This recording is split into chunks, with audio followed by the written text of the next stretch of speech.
రాష్ట్రంలో స్వయం సహాయక సంఘాల మహిళలకు మంత్రి సీతక్క శుభవార్త చెప్పారు. సంఘాల మహిళలకు పండుగకు చీరల పంపిణీ చేస్తామని ఇప్పటికే ప్రభుత్వం చెప్పిన నేపథ్యంలోనే త్వరలోనే డ్వాక్రా గ్రూపుల మహిళలకు ఇందిరా మహిళా శక్తి సంఘాల పేరుతో ప్రతి సంవత్సరం 2 చొప్పున చీరలు పంపిణీ చేయనున్నారు. ఇక తాజాగా రాజన్న సిరిసిల్ల జిల్లాలో చీరల తయారీదారులతోనూ కార్మికులతోనూ మాట్లాడిన మంత్రి సీతక్క చేనేత కార్మికులకు 365 రోజులు పని కల్పించడం కోసం తమ ప్రభుత్వం కృతనిశ్చయంతో ఉందన్నారు. ప్రభుత్వం నుంచి మరిన్ని ఆర్డర్లు వారికి ఇస్తామని, దీనికోసం ముఖ్యమంత్రి రేవంత్ రెడ్డితో చర్చలు జరుపుతున్నామని సీతక్క పేర్కొన్నారు. చీరలు తయారు చేయడం కోసం సిరిసిల్ల నేత కార్మికులకు ప్రభుత్వం ఇస్తున్న ఆర్డర్ల కారణంగా నెలకు 25,000 రూపాయల వరకు వస్తున్నాయని సీతక్క తెలిపారు.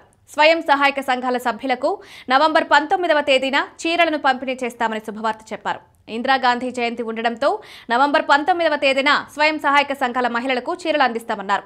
ఏడాదికి 2 చొప్పున చీరలు వారికి అందించనున్నట్లు మంత్రి సీతక్క తెలిపారు. మహిళా సంఘాల సభ్యుల గౌరవం పెంచేలా ఒకే రకం చీరలు ఇవ్వనున్నట్లు తెలిపారు. భవిష్యత్తులో బతుకమ్మ చీరలపై నిర్ణయం తీసుకుని మహిళలందరికీ ఇచ్చేలా కేబినెట్లో చర్చిస్తామన్నారు. రాష్ట్రంలోని 63 లక్షల మంది మహిళా సంఘ సభ్యులకు మహిళా శక్తి చీరలను పంపిణీ చేస్తామన్నారు.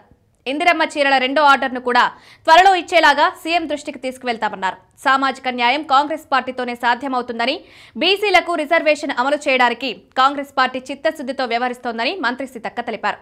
స్థానిక సంస్థల ఎన్నికలకు నోటిఫికేషన్ ఇస్తే కొందరు కోర్టులను ఆశ్రయించారని పేర్కొన్నారు. ఎన్నికల నిర్వహణకు హైకోర్టు గ్రీన్ సిగ్నల్ ఇస్తుందన్న ఆశాభావాన్ని మంత్రి సీతక్క వ్యక్తం చేశారు.